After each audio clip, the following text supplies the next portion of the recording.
At kaudehituhan gunalchi shati adi achtuig eich satini. Dalkun yagi ya yagi. At kadehit yana disi. Dalkun yadis. Thanks for coming here, you guys. It's good to see you. And today is Thursday, May 4th. So we're to continue on with our theme of preparing food. Today we'll have a fun discussion lined up. Shakhsani Keek will share about cooking birds. And before that, I put together a list of some of the types of birds that we eat with their Tlingit names, and we can read those together.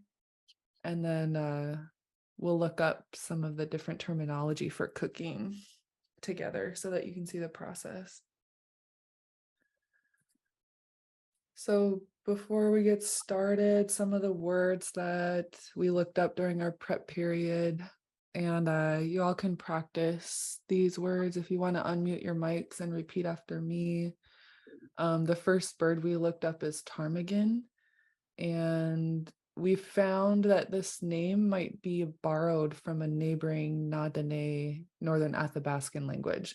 This is a note in the dictionary that was contributed by Jeff Lear. Wow, such a beautiful word. Yeah, and it starts with an underlined pinched X. And so you can repeat after me. It's awa. It's awa. It's awa. Let me make sure my audio is set up correctly. Another word we were looking for was for grouse or hen. And this word gets used for chicken today.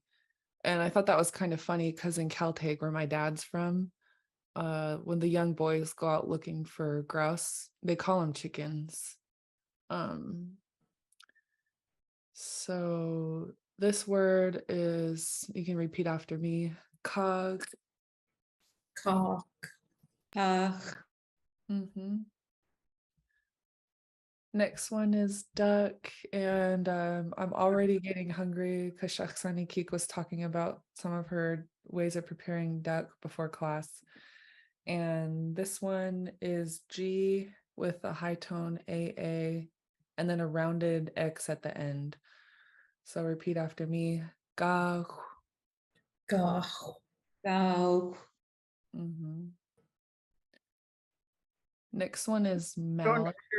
Don't underline the G because then you're saying herring eggs. Yeah, G. The G is a regular G. Yeah, so instead of the back of your throat, it will be up in the front of your mouth for that regular G. So let's do it again. Ga. Gach. And then the word for mallard duck is interesting. We saw in the dictionary that a literal translation could be straight up like an arrow. And it says in the dictionary, named so because it flies straight up when it's alarmed. So the word for mallard duck is kinda chunate. Yeah, at least 110s and 20s. Kinda chune. Kinda chunate. Kinda chune. Yeah. Last one for goose, Canada goose has a pinched T and then a long A and then W, high tone A, underline K. So the first A sound, that double A, should be nice and long, and then the next one will be short. So repeat after me. Awak. Awak. Awak. Tawak. Okay. Shakhsani Keek, was there anything else I should share with them before you talk to us about cooking birds? Uh, I forgot what we were, the first word we were thinking about was ptarmigan. Ah, Uh, so do they have any experience with using any of those that we just talked about? And how did you use it? mm, I do. Does anyone else from class have experience? Not very much experience. I remember being little. I was probably only about 10, and my mom and dad shot a lot of ptarmigan and gave it to my grandma, and she asked me to help like pluck the feathers, and I remember I just couldn't do it. I Yeah. had the bird in my hand, and I tried to pull the feather, and the little bird's head was wobbling, and it was just too much for me, so she kicked me out of the kitchen.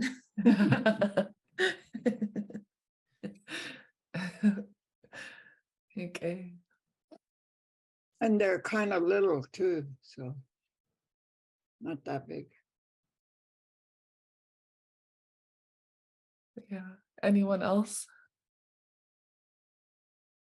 My auntie Violet in Caltag likes to have, she has this really good recipe for cog, and she likes to have 5 of them before she cooks it, because the way she does it is she browns them and then kind of seals them into the frying pan after that with the seasonings and the butter.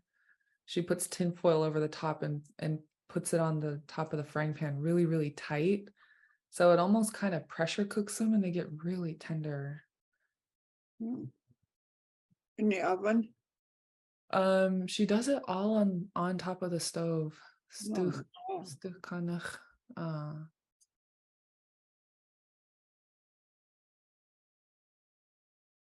Ptarmigan have that really thin skin. The first time my dad got a ptarmigan in front of me, we were hiking and he shot one, and then I was kind of young. I hadn't seen him prepared before or harvested before. And he pulled open right at the body cavity. He just took his 2 big hands. My dad is 6'4" at the basket man. He's really tall. And he took his 2 big hands and just pulled apart its body cavity and cleaned it like that. And I remember being kind of amazed, you know. And then I learned how to do it. I was like, okay, that's doable. Yeah, I remember picking up a ptarmigan that was shot, and it was so full of seeds. It was like picking up a bean bag because all the seeds were rattling inside the stomach. Oh, wow. Yeah. I And quickly dropped it because I thought, what's in there? yeah, Mom said it's just seeds in the stomach. wow. One time I got a spruce grouse, a cog, and I opened it up and it had I think a gullet is what it's called in its throat, and it was all the way full of spruce needles. Ah, Yeah. My was dad, was that for digestion? I wonder. that's what my dad said. It's that they eat those spruce needles and it helps them digest their other food. Wow. Yeah. He likes to look for them in the morning because you can still find them right on the trail picking up little pebbles and Yeah. spruce needles. Yeah.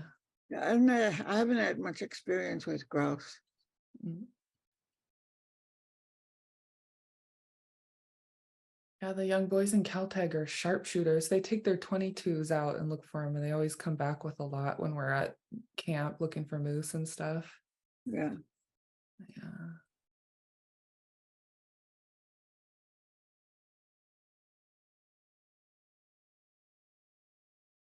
So has anybody tasted any of these birds cooked?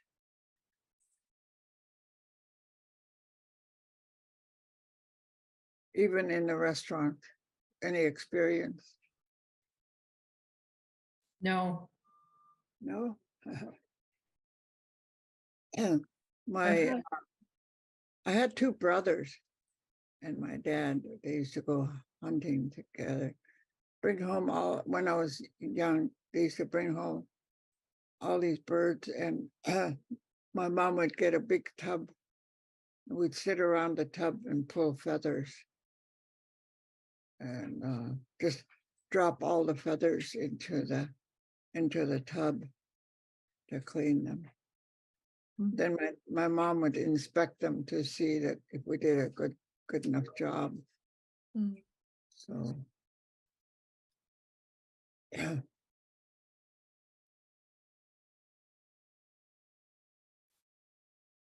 I don't remember if she used the feathers. I remember down pillows, Mm. but what we did was we when we pulled the feathers out, of course, then what you have left is the down, and you have to pull that off. So,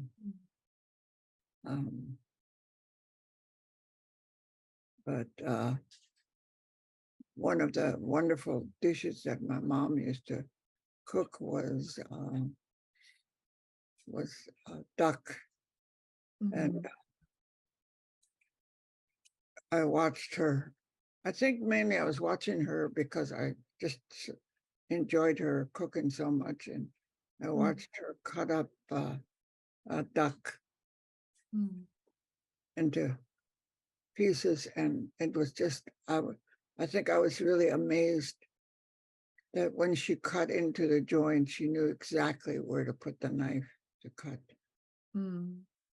She would cut it up into smaller pieces and make a big pot of stew out of it. It was so wonderful. So that was, I think that was the only way I ever tasted duck. And really look forward to her cooking some. But I've had experience cooking it myself as an experiment. I didn't cook for the family like that, but we were having guests and I wanted to impress them. So I got a duck and a goose to prepare for the dinner. I happened to have, at that time, these clay pots were really popular and they were being sold everywhere. And I had one that was a roasting pot, the shape of a bird. And so I put all the ingredients in there with the duck and just stuck it in the oven to cook. Then I prepared the goose. And the duck was really popular with the guests because it was nice and tender and tasty because of the clay pot. But, no, I don't even know what happened to my clay pot. It might have gotten broken. I don't know. I don't see them in stores that much anymore. So, those are the only ways that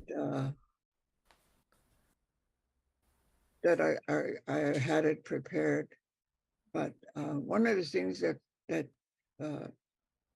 I have never ever heard anybody mention that doesn't have anything to do with cooking of the meat or anything. The mallard duck, the male ones were really beautiful,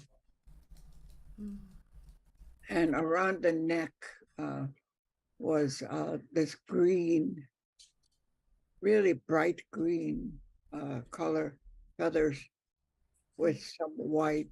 And I can't remember if the white was like a strip through it or not, but he would take the male mallard and he would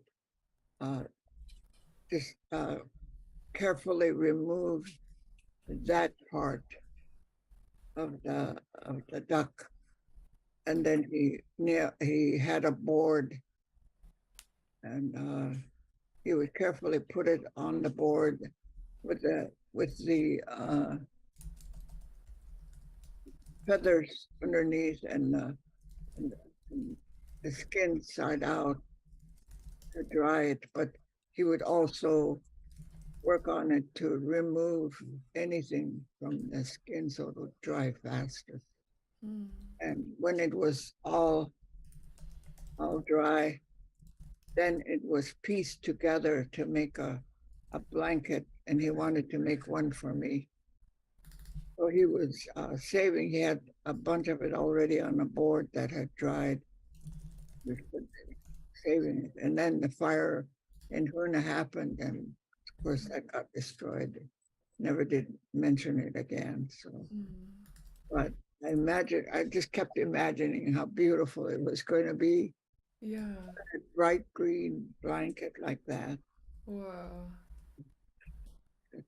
It was amazingly it was all the same size, by the time they got all dried out and ready to sew. Mm. So it was just piece it together for a blanket. Wow. I don't think I've ever seen an example of it in the books Mm. that it was done. Mm. Another thing that the Plinkets did uh, with rabbits was to make a two-sided blanket. Mm. It would have this piece that was like a fishnet that they would do, they call it crochet. They would crochet it, the fishnet, and then get the rabbit skin. And it was Dr. Gunther, I think, that told me about how to do it. Mm. He said they took one apart and found out that the rabbit skin, they didn't cut it into strips and piece it together. And they wondered how could the fur be on both sides? Oh. And what the Tlingit women did was they took the skin and then start from the middle and cut strips in a circle as far out as they can get Mm. with the skin. And when you pick it up, it rolls into a rope. And all I had to do was weave it through the fishnet, make a long strip of it and weave it through. So the Wow. baby blanket had fur on both sides, whichever way you put it on the baby. Wow. Yeah. So that was the use of rabbit skins. Wow. Sorry if I got off to a tangent, but some of these things come to my mind, and I thought I'd share it with you. Yeah.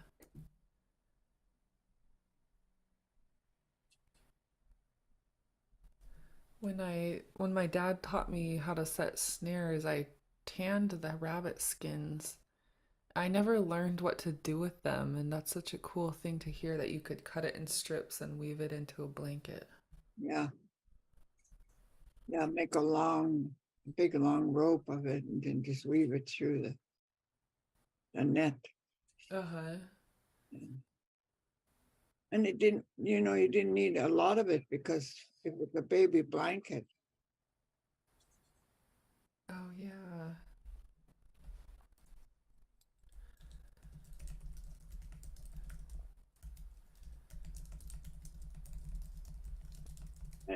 I never saw anybody make those, but I was happy to hear about it from Dr. Gunther.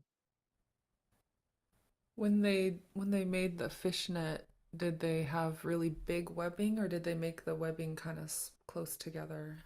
I don't think it was really big, and also I think they made it kind of light. Okay. About this, you can imagine about the size of a blanket for a baby. Yeah.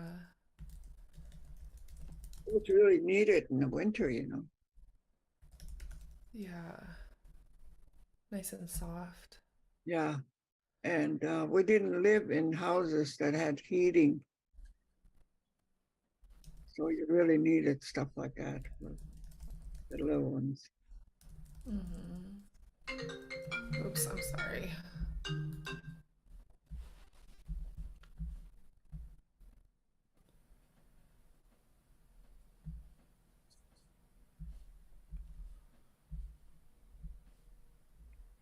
Yeah, rabbit skin is really thin, so that seems like a good way to use it because otherwise, if you try to use it for something heavier, it would tear. Yeah. Yeah, it had the support of the net and also being made into a rope, I think it is. But that was so creative, I thought, to do something like that. Yeah.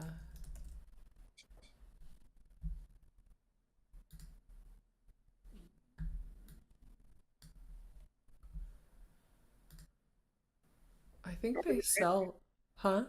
If there are any comments or questions on, I don't know if I'll be able to answer a lot of questions, but we can find out always. Yeah. Yeah, does anyone from class have any comments or questions?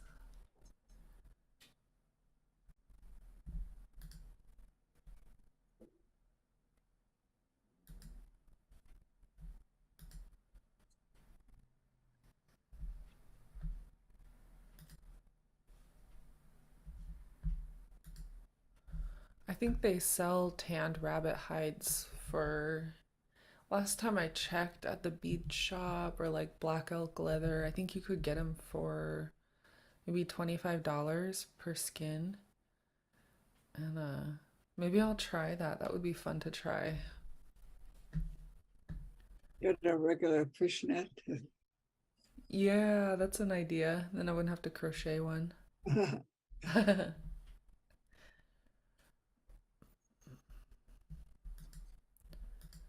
I wonder how many ducks for like a duck blanket. I wonder how many duck feather or skins it would take. They were so tiny. They were like uh, 2 inches, maybe 2 inch squares, maybe. Uh-huh. But I don't think my dad was going to make a real big blanket. I was really little at the time. Just gonna,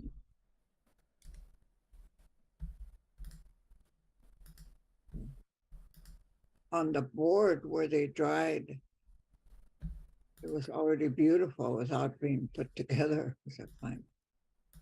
The few that he had. Yeah. Do you remember if he had to salt them at all, or putting them on the board dry them out enough? I don't remember. Yeah. I know that uh, when he was freshly cutting them, Mm.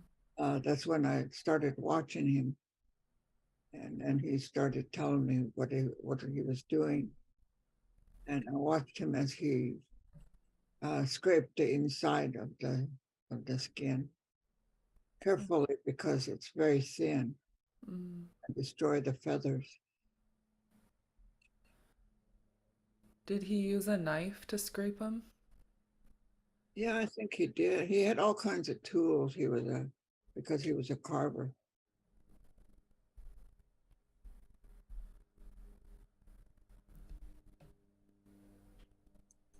When I started to learn how to tan rabbit skins, my dad told me to use their brains. There's something in the rabbit's brains that cures the skin really well and makes the fur fluff up.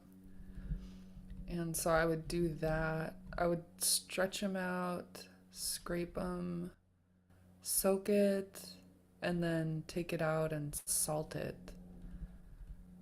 And then I think the next step, I can't remember if I salted it first or rubbed the brain, maybe rub the brain in first.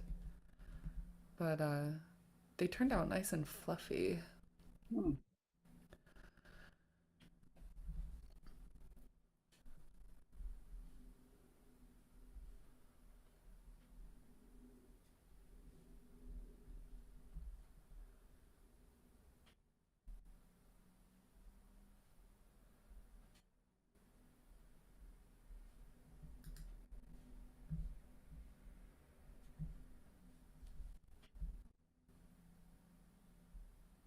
What kind of, when you made duck stew, what kind of other ingredients did you include?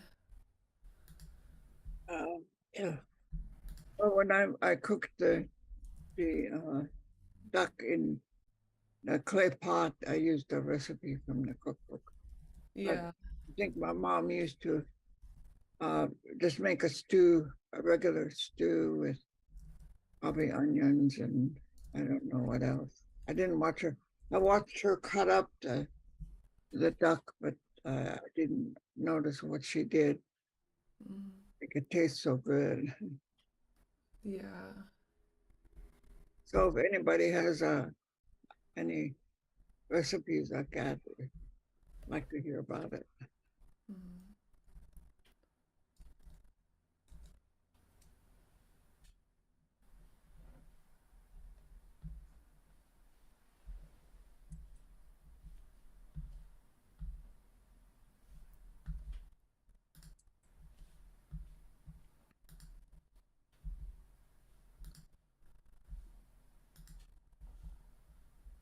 Some of the words I've been looking up while Shaksani Keek is sharing are for pot, like a cooking pot. And I added this in our notes, but it's underline pinch K. And then the whole word is what? It's one of the harder words to say. Yeah, it's a rounded pinched underline K. So that's like a triple whammy. Yeah. What?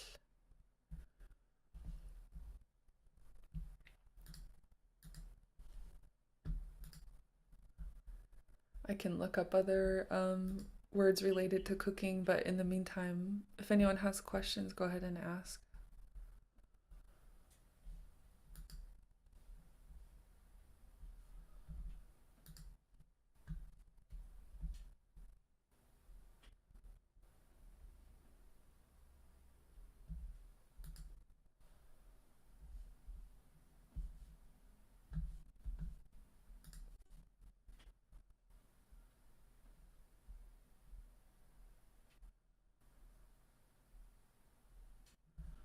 One of them in the phrase book is for trout. So if we want to say let's cook trout, we would say "Qat gachtus I." And one of the things we've been practicing in this class is how to replace a noun in a phrase so that you can talk about cooking something else. So looking at "Qat gachtus I." Does anyone have a guess for which part means trout? Thought. Qat. So I would take, if I wanted to make this sentence about cooking duck, I would take that whole sentence and say, start out with the one for trout. Quad gachtus I.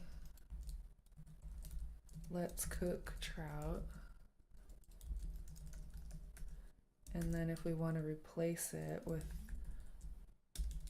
duck, what would we say?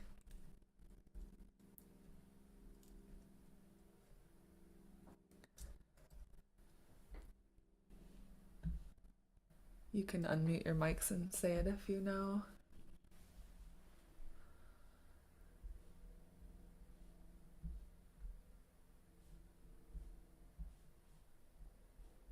I have it in my list up here. So looking at our list, I have ga for duck. So I'm going to take this word and put it in the place of the word for trout. Ga, and then gachtus I. Let's cook duck. So if you want to try this one, you can repeat after me. You can unmute your mics and repeat after me. Gach, gach tus I. Gauk, gachtus I. Let's cook duck.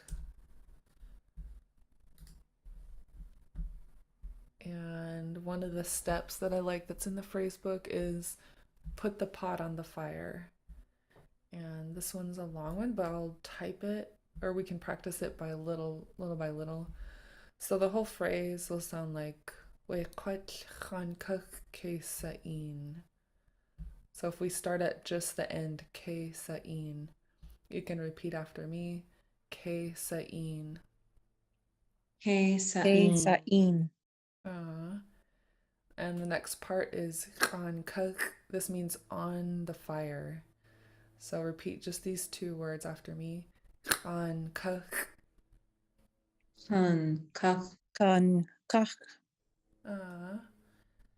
And then starting with chan to the end of the sentence. Chan kach ke sa'in. han, kach, ke sa'in.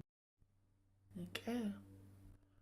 The first two words in the sentence are that pot. So repeat after me. Wequat. Or sorry, wequat. Wequat, Okay. That was And good. yeah, that was good. And the whole thing. Wequat chan kach ke sa'in. wequat, kan, kach, ke sa'in. Okay. So I'm going to add this one to our notes.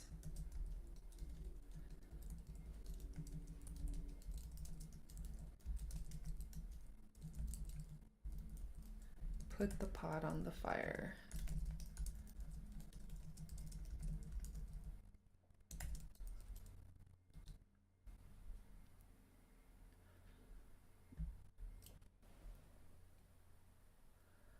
Any questions about those two phrases?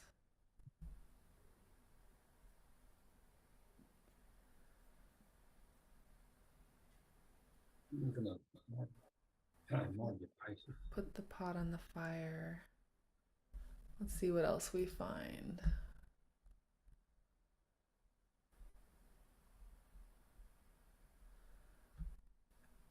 It's boiling. I think you would fry it first.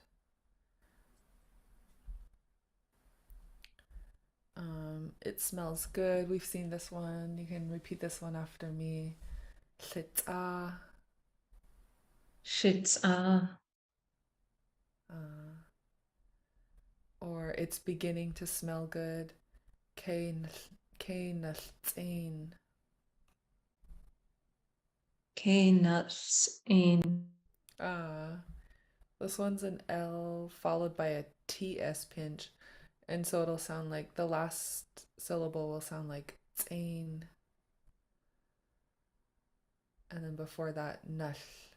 So let's do that again. Ke naltzain. Ke nuts. Okay. So I'll add this to our notes. Not that one. Okay. It's beginning to smell good.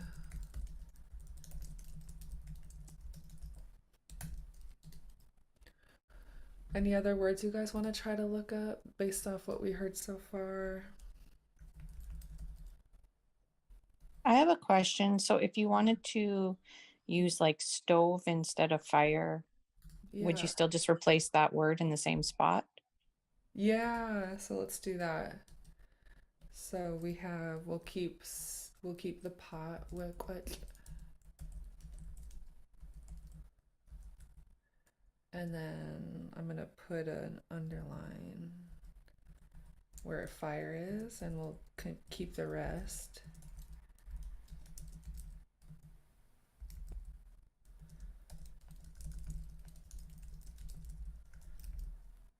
And so we're replacing fire with stove. So does anyone remember how to say stove? Stuch. Ah, stove. And I'll make these a different color so we can see the difference.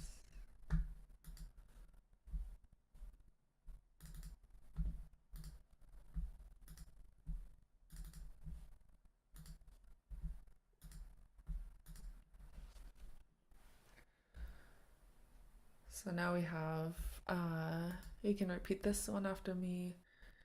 Weqwatl stuch kuk kesain.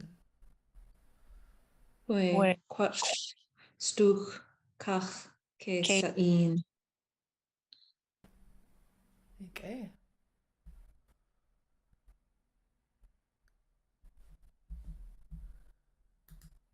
Let's see what else we have.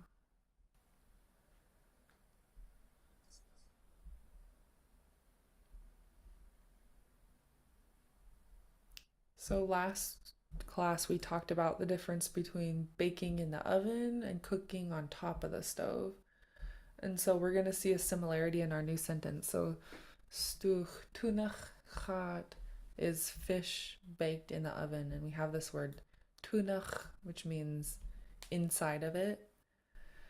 And the phrase we came up with for last week that Shachsani Kik shared with stuch kanach chat. And so you see a similar word here, kanach and kuk. And you can think of this k sound as relating to being on top of a flat surface. K. The pinched X at the end of it tells you it's located there. So we use that for being located in a town, like Juno, if I said I'm in Juneau, or on the stove, put it on the stove, kesain.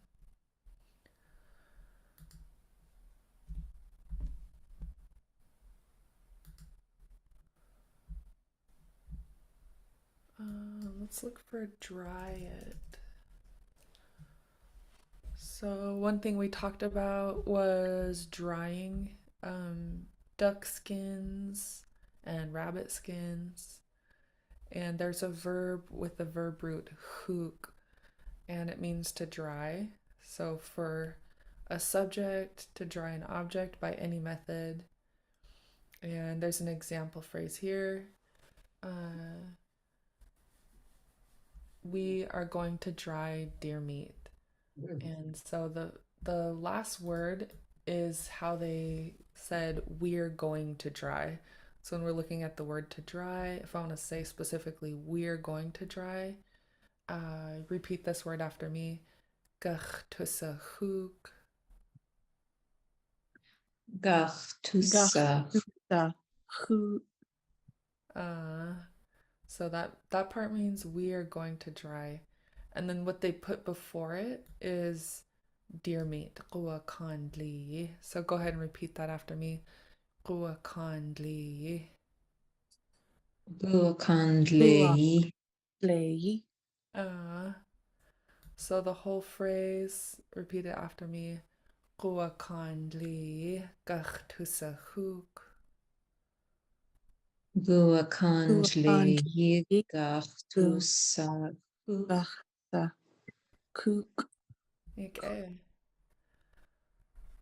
So I'll add this to our notes since we talked about drying things.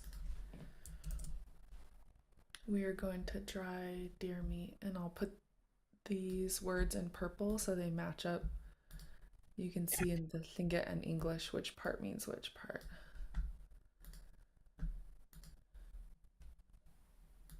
So one of the differences you'll see in between Lingit and English is that in English, the deer meat comes at the end. The thing we're going to dry comes at the end. But in Lingit, we call that our object, the thing that you're going to dry. And you can see that it comes first. So we put what we're going to dry, and then we say we're going to dry it. So that's where we get Qwa kandli gach tusahuk. What else could we dry? What else could we replace deer meat with?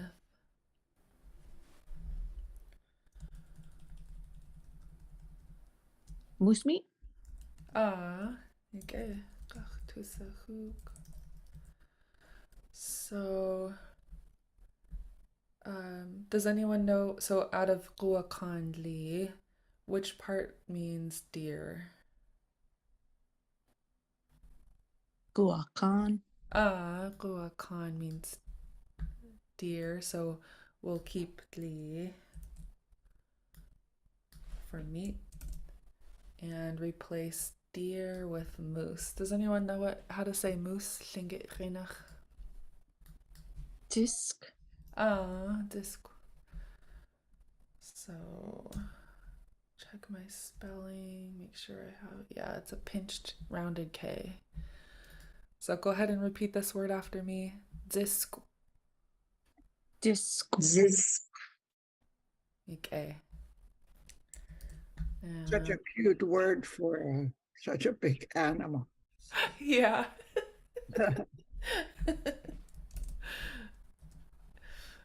Shakhsani Keek and I were just talking the other day about watching out for moose because they just live among us here in Anchorage, and sometimes you'll be walking along and have an encounter with one on the path.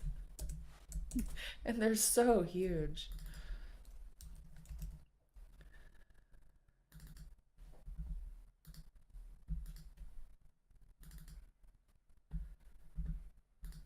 They really learn how to deal with the traffic.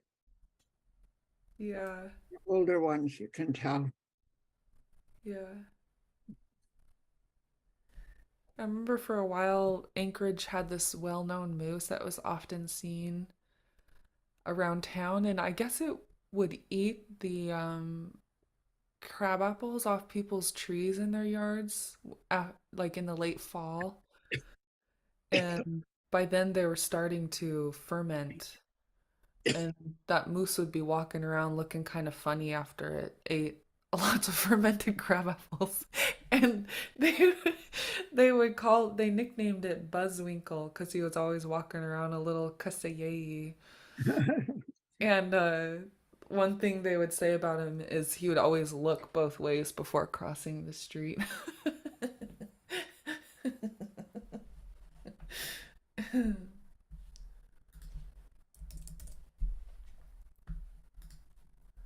That's fun. Okay, so we have some good phrases here. What else could we look up based off Shakhsani Keek's story and what she shared about cooking?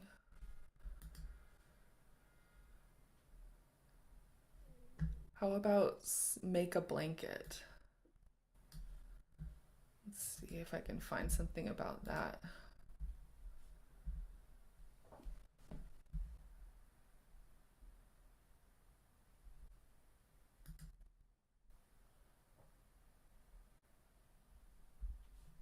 Look up in the dictionary for blanket. I don't know how to say a baby blanket.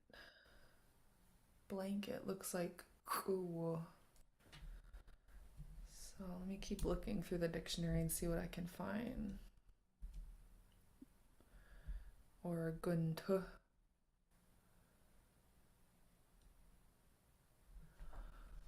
There's a sentence in the dictionary for the entry guntu that says ach guntut tayin.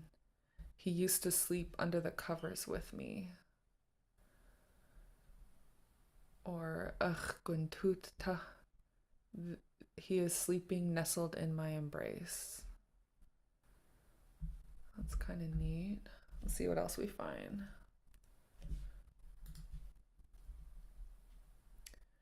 Qachlan for blanket. Hey, this is what you were talking about, Shakhsani Keek. There's an entry in the dictionary called qachlan, and it says blanket woven from twisted rabbit furs.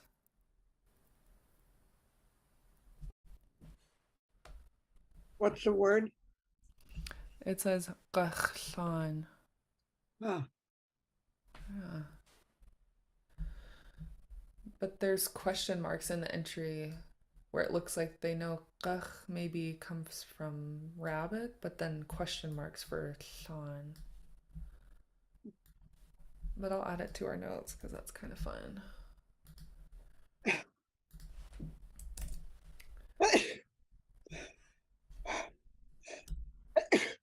Bless you. Thank you. Must be in the air or something. I keep thinking. I do too. I saw some of the pussy willows budding. I wonder if the pollen is starting to come out.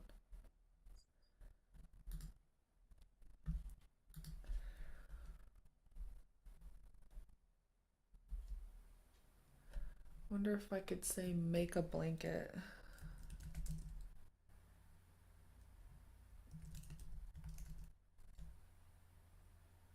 Let me look up make.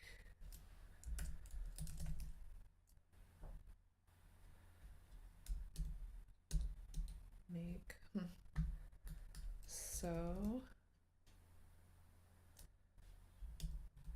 Or weave. Maybe this word related to weaving or knitting. Okay, in the verb dictionary, there's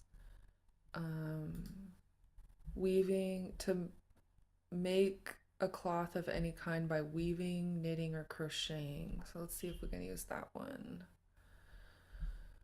So if you're telling someone to knit it, you could say kanasne.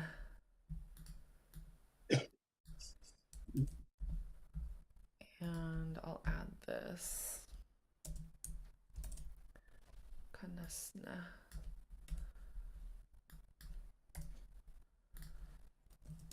Make a blanket or knit, crochet a blanket.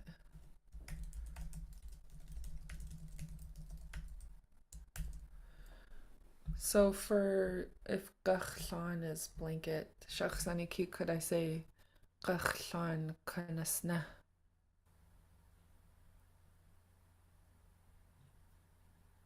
Make a blanket.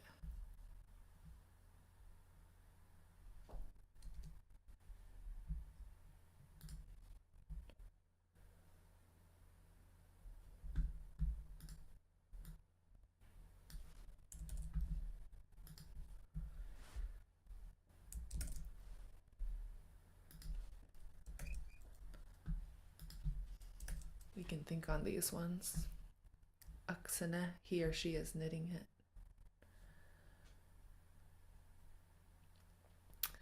Okay. Well, that's about all the time. We just have a few minutes left. Shakhsani Kik, was there anything else you wanted to share?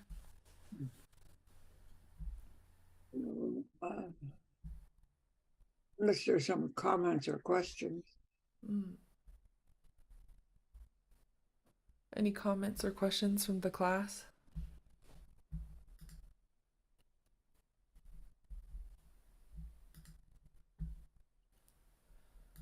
Well, I hope it helps you to get braver about cooking birds. I know Yeah. cook birds at Thanksgiving, but there are other birds that we can use. So somebody gave me a duck that was frozen. Oh, thanks. But that was right during the time when I was so sick and I just couldn't do anything with it. So I think I had it. It wasn't packaged or anything. So by the time I got around to it, it was too late.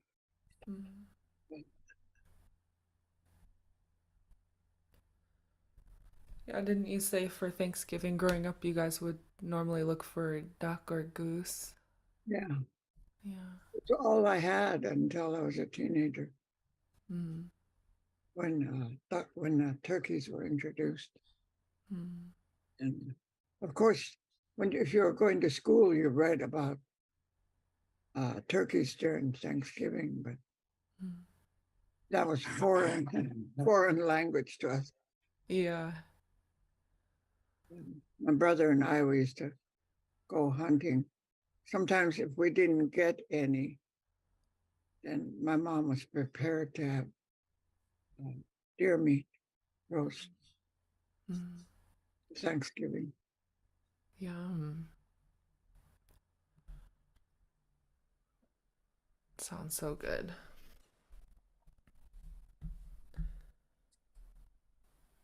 Okay.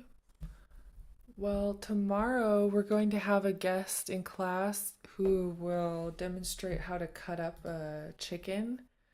And so we'll continue studying our words for relating to preparing food and birds.